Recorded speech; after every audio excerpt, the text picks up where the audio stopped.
My name's Chuck, and we're going to be in the book of Luke, chapter 9 this morning.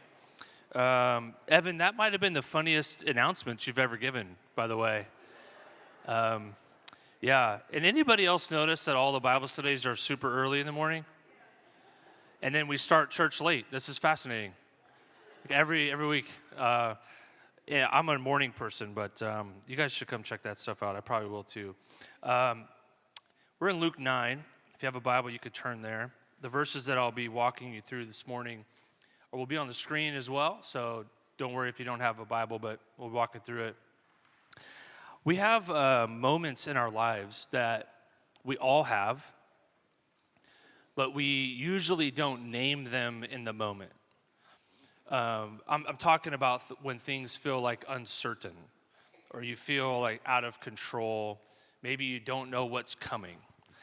These moments, we all have them. You're probably in some of that right now, but we don't always name it. And instead of naming it, we just try to force something, usually.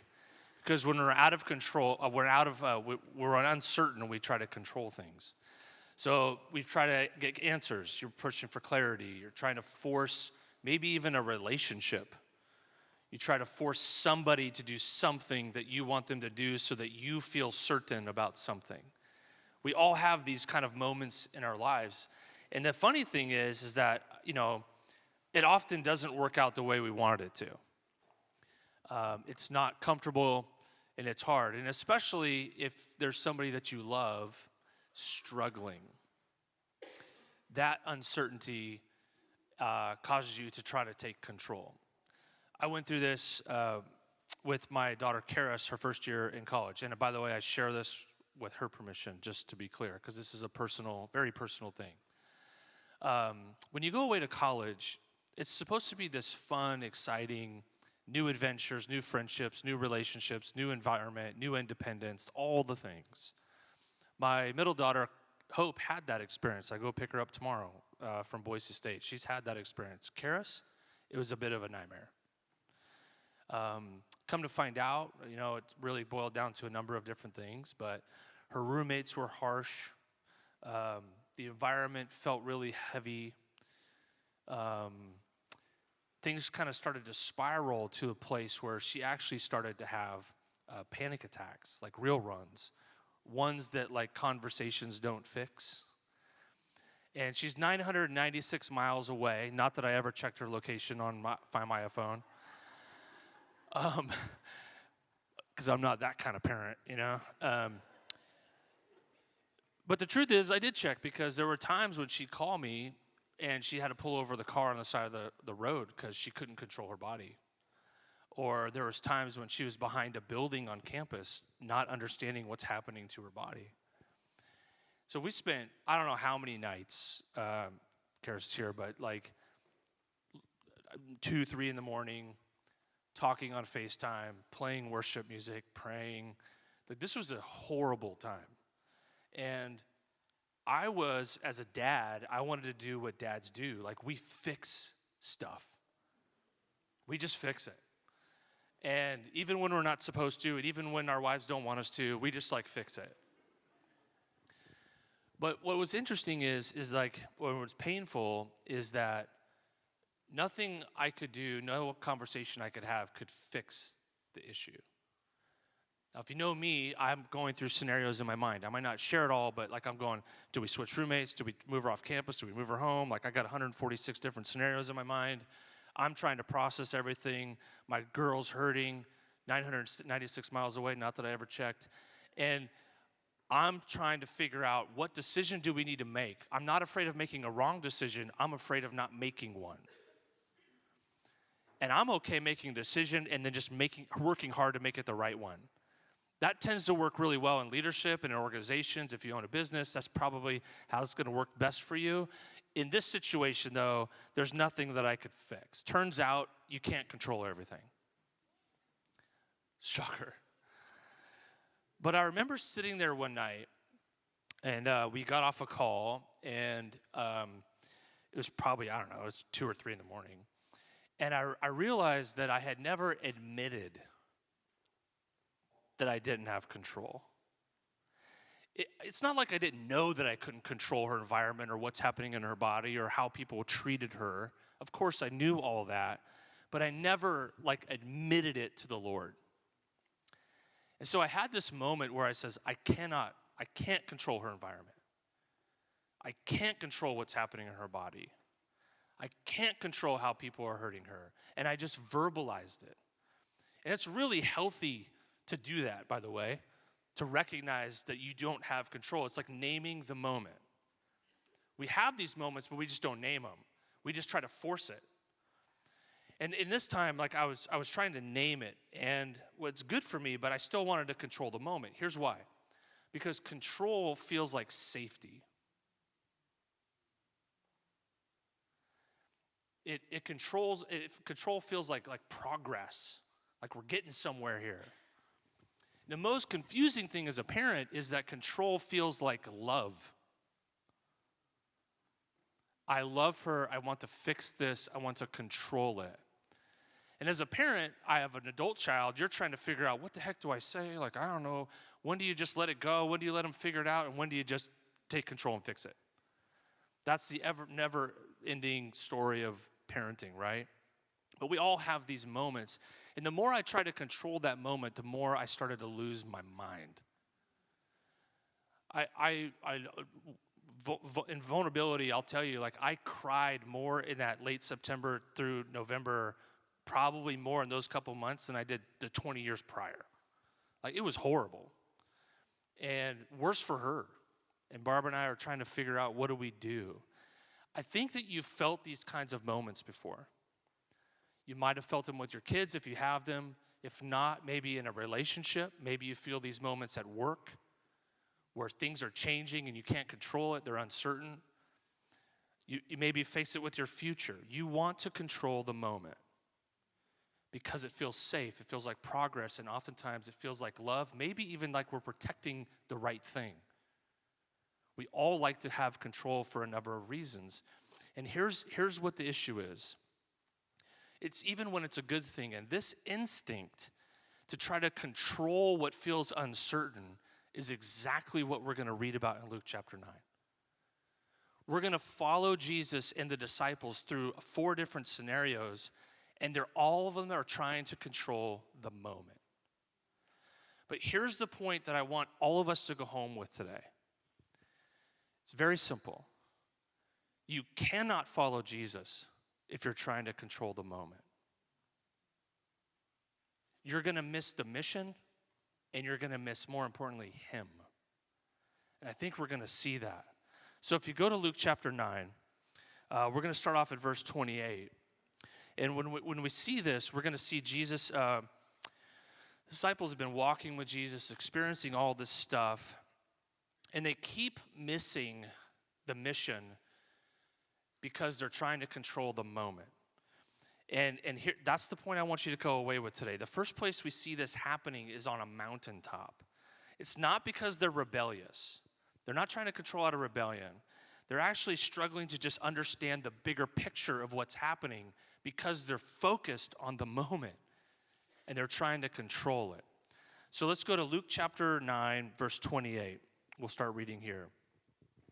Now, about 8 days after these sayings, we just read through the saying, like Jesus says, if you want to follow me, deny yourself, pick up your cross, and then you can follow me. He says, after these sayings, he took with him Peter and John and James and went up on the mountain to pray. And he was praying.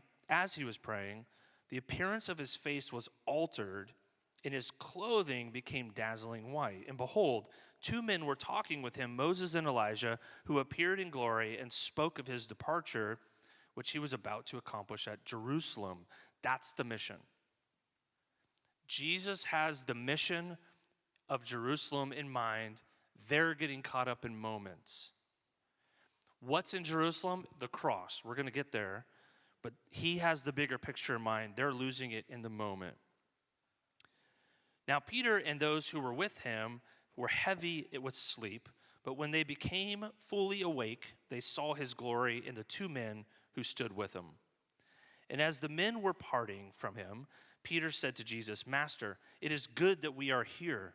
let us make 3 tents, one for you, one for Moses, and one for Elijah, not knowing what he said. In other words, he didn't understand what was going on. As he was saying these things, a cloud came and overshadowed them, and they were afraid as they entered the cloud. And a voice came out of the cloud saying, "This is my son, my chosen one, listen to him." And when the voice had spoken, Jesus was found alone. And they kept silent and told no one in those days anything about what they had seen. So, Jesus is on this mountaintop with James and John. Peter, James, and John. Suddenly, everything changes. His face shines, his body, clothes illuminate, all this crazy stuff is happening. And Moses and Elijah are there. Now, if you're unfamiliar with the Old Testament, Moses and Elijah are just two kind of prophetic people in the past, and they show up miraculously in this called transfiguration thing. So this isn't just a moment. This is like glory breaking through into reality. It's a pretty stinking cool moment. Peter opens his eyes, sees it, and he's like, let's pitch some tents. Let's set the stage here. Translation, let's stay here. This is what it's all about. I'm holding on to this moment. Now, the interesting thing is that this isn't as crazy as it might sound. For a Jewish mindset, this would have brought up something called the Feast of Tabernacles. So, just very briefly, in Jewish history, they had all these feasts or time periods where they would do certain things, eat certain things, and it was all out of this practice of remembering God's what past issues. The Feast of Tabernacles, they would actually position temporary shelters, and it would be for the purpose of remembering God's presence and provision as they looked back at the Old Testament where Moses is leading the people through Israel and they moved the tabernacle. They would practice this in remembrance of God's power, his provision, and his presence with his people. And so Peter's basically like, this is it, man. This new thing's here. Let's make this a permanent issue. Let's like mark this territory. So he's not being foolish, but he is being premature. He's stepping ahead of God in this, wanting to take control of the moment. And remember this, like, he wakes up, Jesus is illuminated. 2 prophets from the old, like way in the past are there. This is a pretty cool environment. And then all of a sudden he says, like, let's pitch a tent. The clouds come over. All this miraculous stuff's happening. He's like, how about we take control of this? How about I speak next? Let me direct this show. That's crazy. But I think there is a little bit of holiness in there. The problem is God interrupts him and says, no, this is my son, listen to him. Not stay here, not set up a building, not hold on to this and take control. Basically, listen, this is an amazing moment, but it's not the goal. It's not about the moment. And we can miss this. There's something called, it's like cognitive theory. It's called peak experience fixation. It's that actual thing. It's that mountaintop experience. This is actually literally what's happening here. You have a camp high or a mountaintop experience. It's something where you have like a spiritual high, maybe a moment of clarity, a moment of breakthrough. Something happens, and then you want to hold on to that. You want to freeze it. We all kind of know what this is like. But here's the reality. Life keeps moving. You come down off the mountain. Things keep going, and you can't just hold on to the moment. Because if you do, you might be holding on to something that God has already moved past. And that's kind of what's happening here. This takes shape for us in a lot of different ways. Let me just, like, pun intended here, let me just camp out here for a minute. I think a lot of us, when we have these moments, especially with God or in faith, we have a sense of like nostalgia about it. And it's like the good old days. And maybe it's an environment we used to, maybe it's not even with God. Maybe it's an environment that you used to work in. Maybe it's a boss that you used to have. Maybe it's a relationship that you once had. And you have this nostalgia about it. And you want to hold on to it. And the way you hold on to it, because you can't stay there, you hold on to it and you bring it over in unhealthy ways. And usually that happens by holding up that nostalgic moment against your current environment. You're holding it in an unhealthy way. You're trying to control that moment, control your life because of that moment. And because of that, rather than that moment shaping you to be where you are today in a healthy way, you are nostalgically holding on to it and using it as a weapon against something or someone else. You can't follow Jesus if you're trying to control the moment that way. It doesn't work both ways. So your relationship today isn't that one. Your employer today isn't that one. The hope is that these moments shape us to be healthy where we are, not that we try to hold on to those moments and carry them through the rest of our lives. Does that make sense? See, the thing that we're about holding on to these good things is that we're holding on to something that God has moved past. That's the key. And in this situation, by trying to control through nostalgia for us, like you're at risk of missing the mission and Jesus. You're trying to recreate something. Because here's the reality. In this story, Jesus is already going to be walking down the mountain. It was never about the moment. The moment was good, but it wasn't the mission. So Jesus is going to lead him into the valley. There's a bigger mission in mind. It's Jerusalem. And here's the thing. We miss this because if the disciples don't follow Jesus, they're trying to hold on to that moment. They're going to miss him. And they're going to miss participating in the mission too. So we do this, but we also are worse. Like, be encouraged, you are much worse than you think you are. We don't just try to hold on to these moments, we actually try to manufacture and reproduce them. That's what we see them doing. Luke 9, chapter 9, verse 37, here's what we read. On the next day, when they had come down from the mountain, life moves on. A great crowd met him, speaking of Jesus. And behold, a man from the crowd cried out, "Teacher, I beg you to look at my son, for he is my only child." And behold, a spirit seizes him, and he suddenly cries out. It convulses him so that he foams at the mouth and shatters him and will hardly leave him.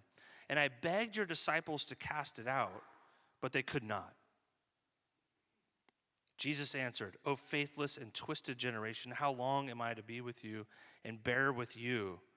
Bring your son here."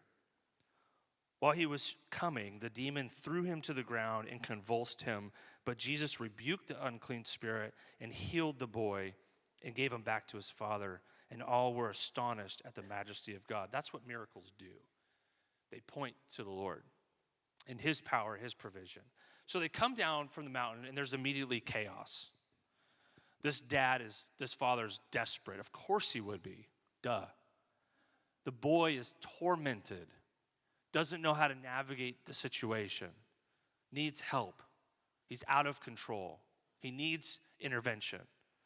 The disciples try to heal him, and they could not, which is fascinating. What's going on here? First of all, I want to say this. It can seem like Jesus is like frustrated or just ticked off. I think it's better to understand this as grief. He says the generations. It's more about he knows the mission. He knows the end results. But he's in the moment, so he's in between.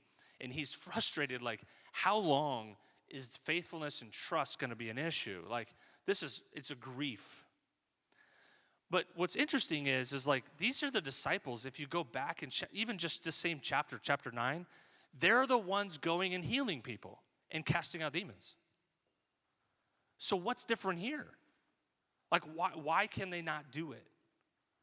Well, there's something that's interesting to me. It's called competence drift. It's like when you are successful in something, you feel like you can reproduce that. You rely on your past success. It can even be really unhealthy where if you have succeeded in one thing, internally you think you're just good at everything.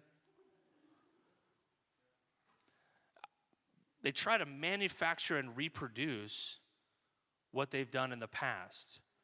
The problem is it lacks dependence. I've certainly done this. I have done something that worked. I do it again as if God works on a formula. Oh, Chuck, you did this, this, and this just like last time, so I guess I should show up now. It's just not the way it works. Really, what we can do is just we move forward trying to reproduce something that God did in the past.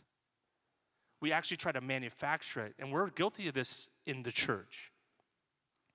Now, I'm not going to say anything about what the Spirit can or can't do. I'm not going to put limitations on the Lord at all. But sometimes we see this really heightened in more charismatic movements. You see a healing, you see something happening, and then now we're expecting it to happen again, and we try to manufacture it. We try to reproduce it. In any moment, God might be doing something, but our human tendency is to try to reproduce it, go off of past experience, and just move forward in our own control. It's a way to control the moment. I've done this before. I could do it again. But here's the thing. While they're trying to manufacture the moment themselves, Jesus steps in and heals the boy. Here's the deal. Not only holding on to the moment is a controlling, odd deal, a nostalgic way. But if you try to recreate and manufacture something that God did, it never works. Because the moment was never about you anyway. It actually wasn't about the disciples. It wasn't about what they were capable of. There was something bigger at play. This hits us. It not only hits in parenting, it hits in leadership, it hits in church, it hits in decision making. It hits on all these areas because we start to substitute dependence for like a strategy. We start to like reduce our prayer and we move forward based on our experience. Or we're lacking like an acknowledgement of God's presence because we have systems. This is just human. This is like what all of us can do. They couldn't do it on their own.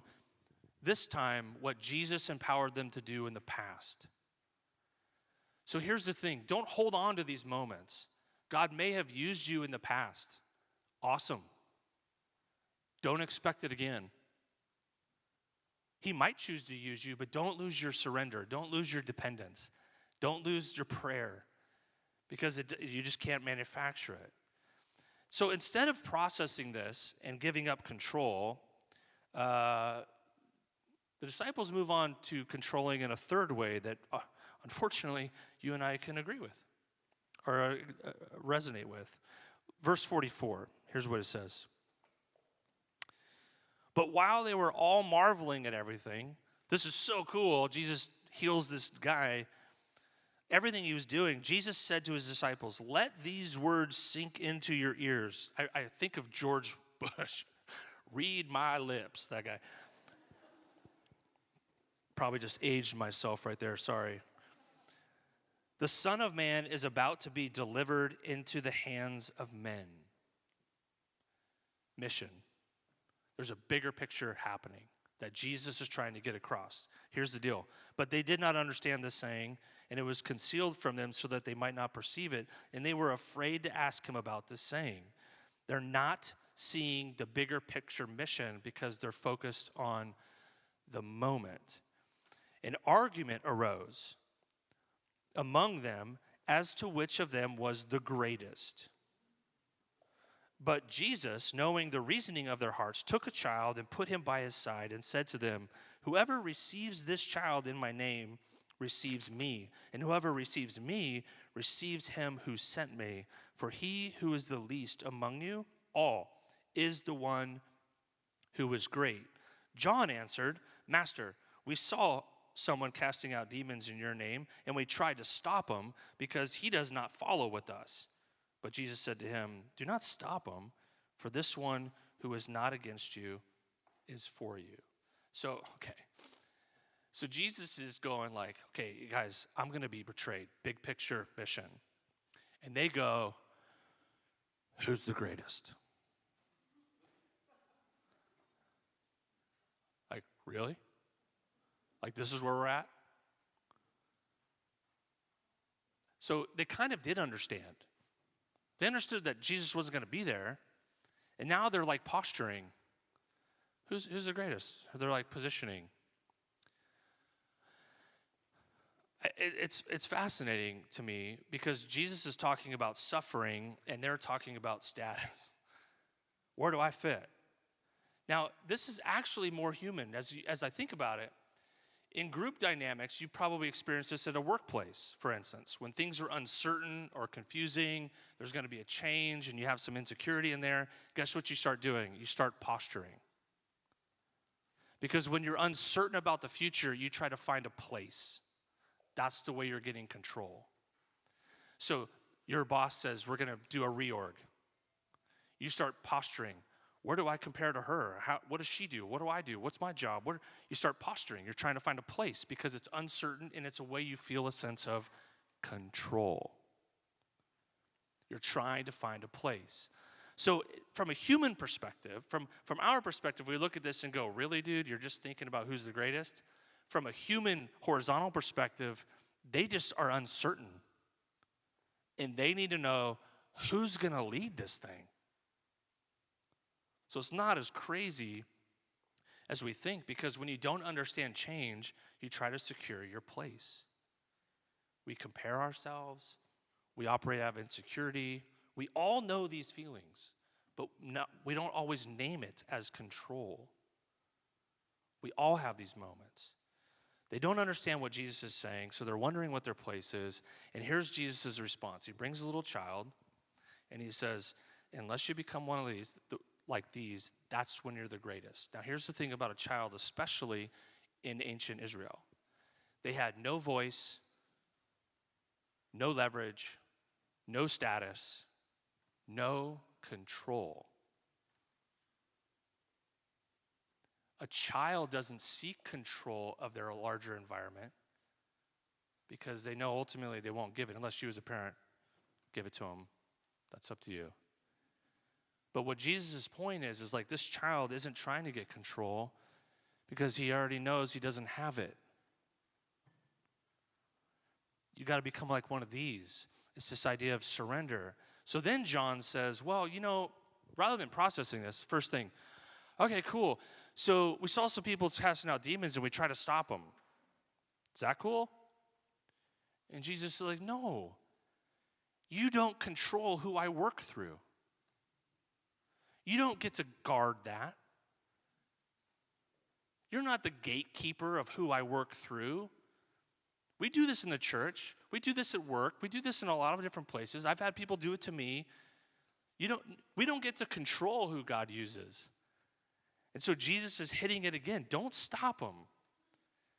So they want to secure their position. They're trying to protect these boundaries. They're concerned about the moment. Jesus is concerned about the mission. But we're going to wrap up here, and we're going to see one other thing. They're going to try to control an outcome. When the days drew near for him to be taken up, verse 51, he set his face to go to Jerusalem. Again, the goal, the mission.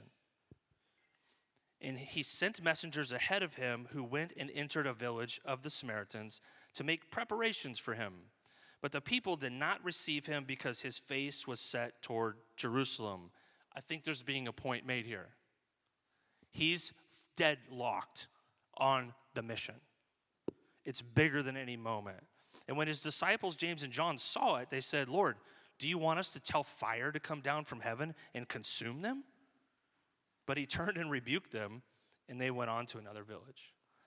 So in this situation, they're trying to control by the outcome. Jesus is locked in. They go to the Samaritan village. They don't receive him. And the disciples are like, hey, how about we bring out some fire and just like nuke them? That'll be good. Well, it's actually not kind of that crazy, but kind of. It's like reminiscent of Elijah because they just saw him on the mountain. It's like It represented like God's power over enemies, like a prophetic posture. Essentially, from a human perspective, I think we would understand this. We're much more like them than we would like to admit. It's basically saying, let's show them who you really are. They're trying to control the outcome. And Jesus is saying, no, it's not about this moment. You're trying to bring judgment in the moment, and I'm trying to bring sacrifice for all eternity. That's two different things, and you're missing it.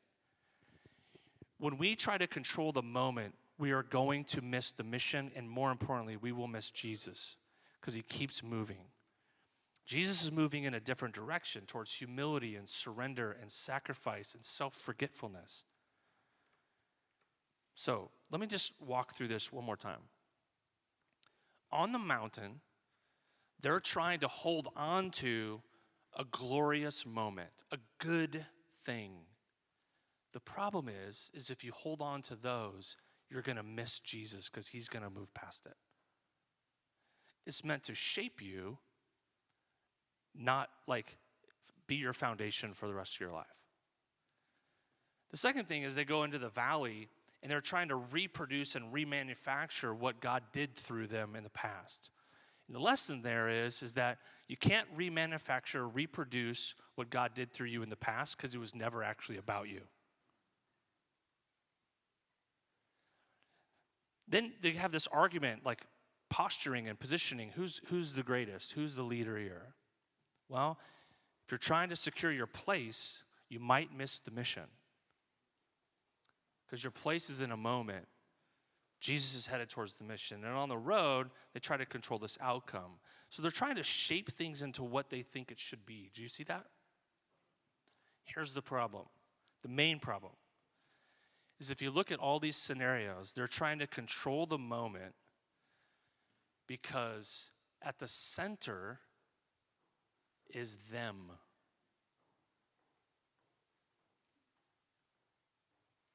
That's what control is. You're trying to force somebody to make a decision. You're trying to force this. You're trying to force this. Who's at the center of that control? It's always me. It's always you. And because they enthroned themselves as the center by taking control, they lose sight of Jesus and the larger mission. That's what happens intellectually, cognitively. We try to control the moment. Jesus is about the mission. So Luke tells us he sets his face towards the Jerusalem. This is not a travel note. This is a point. There's a direction, there's resolve, there's a purpose. Because in Jerusalem, there is a cross. That's the point. Jesus doesn't, here's a fascinating thing, and I want you to focus on this for a minute. Have you ever thought that Jesus didn't just end up at the cross, but instead chose it? You ever thought about that? Like Jesus could have died in his sleep,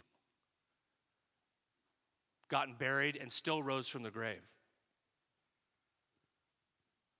But he didn't. He chose the means by which he was going to die for us. Why?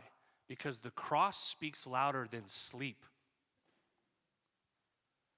There is nothing that pushes out the love of God for the sake of other people more than choosing the means of that death. And that is his goal. That's what he's heading for. Surrender, sacrifice, self-forgetfulness. And so in this, like if you're wondering who you are, maybe you're in a little bit of an identity crisis, let me just help form that for a moment. You are loved by a God who controlled himself so that you can be free. That's who you are. If you're somebody that has an issue of submitting your beliefs to Jesus and the scriptures, just a thought. When you look at the cross, at a God who chose that means to express his love for you, it's got to be a little easier to follow what he says. If you're struggling to submit your beliefs to Jesus in the scriptures, just look at the cross. He chose it. It was never about a moment. It was always about the mission. And that's what we're supposed to keep our eye on, is the mission. Maybe you're a hyper-practical person. You're like, what do I do today? How do I operate this? Here's just one thought. Rather than trying to control your environment or circumstance right now, try controlling yourself for the sake of someone else. And the reason why you do that is because you're looking at the cross. What better place to belong than a church of people that say, we're going to look at the cross, and I realize that I can't control my life. And I can't save myself. But you know what we can do is we can control ourselves for the sake of one another. Where else would you want to belong? Where else would you want to build relationships? It's all because of the mission and the cross, which is bigger than any one of our moments that we're trying to control. If Jesus' goal was to just fix the moment, he would have never gone to the cross. He would have taken the crown without the suffering. He wanted to communicate something to us through his means of death. And we can't lose sight of that because we're trying to control a moment. The mission matters more than the moment. Union with you mattered more to Jesus than any one moment that he's worked in your life. I promise you. It's never about the moments. So the invitation today from me to you is not just stop trying to control the moment. It's actually just trying to move towards the one that chose the cross, trusting the one that chose the cross. And for me, like this was actually what was happening with Karis. I wanted to control the moment. I wanted to fix it. I wanted to bring relief, make it better right now. And I couldn't. You probably can't in this moment either. For me, it was like, was I going to trust my ability to try to make decisions and control a moment?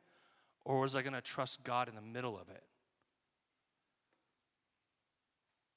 It's more about like my role, understanding my role wasn't to control the outcome of Karis's life. It was to trust. I was to stay present and then to trust God with whatever he wanted to do and teach her through the moment. To believe that even in a hard season, God had something bigger for Karis. Even though I wanted to rescue her with everything in my body. And when I say I mean her mom and I. Because I was focused on the moment. And that's why I want to point you to the cross. Jesus didn't try to control the moment. He trusted in his mission. He didn't avoid the pain. Let me just say that again. He didn't avoid the pain. He actually moved through it with a purpose. He didn't fix everything immediately. He accomplished something eternally. And that's why I want to say you can't follow Jesus if you're trying to control the moment. So don't hold on to a moment that God is trying to move you through. Don't try to control something God is trying to use. And don't trade the mission for your comfort in this moment.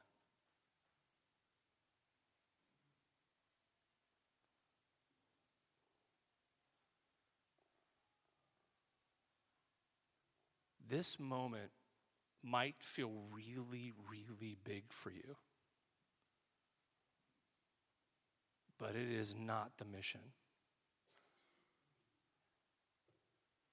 So don't confuse it, because in that, you'll actually miss Jesus. Because you're trying to hold on to something that God's moving you past. Let me pray. Father, Son, Holy Spirit, we recognize your presence. We recognize your guidance, your provision, your power. And in moments like this, we look at Scripture and you are just so evidently in control, so evidently focused on expressing your love for us that we need your help, because controlling just feels so right, so good in the moment. But God, just in this moment, I pray that you would move amongst us and just free us from the need of control just for a moment. That you would focus us on your love as expressed through your choice of the cross. And even just in this moment, that maybe you would meet us in a unique way where we experience a freedom because of your love. That even just in this moment, maybe we acknowledge verbally to you, out loud or internally, just that we don't have control. It never really turns out the way you want it to be anyway. So all of these things just lead us to you. I pray that you'd meet us where we are. Comfort us in our pain. Comfort us in our pursuit of figuring things out in the midst of uncertainty. But also push us because of our comfort. We just want to trust you. So I trust you right now, Lord. Just meet us where we are. We trust you, Holy Spirit. In Jesus' name we pray.